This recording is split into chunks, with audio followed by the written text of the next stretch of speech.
If you're a new artist here on Redbubble and wondering what the minimum payout is here on Redbubble, well, let me go ahead and show you now. So if we come over to here, what I'll do is actually link this down in the description as well. We can see that just here they do have a payment threshold. And if we have a read of this, it says the payment threshold requires independent artists to reach at least $20, £20, or €20 in earnings to be able to receive their payments. Now, payments start being processed at the beginning of each month, but the process takes time. You should see the payment in your account as early as the 15th.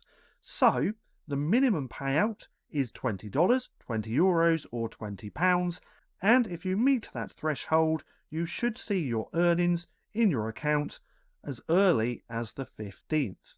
Now, if you found this video helpful at all, then please consider giving me a like, as it really helps out the channel. And if you're not too sure what to watch next, click right here and watch this playlist.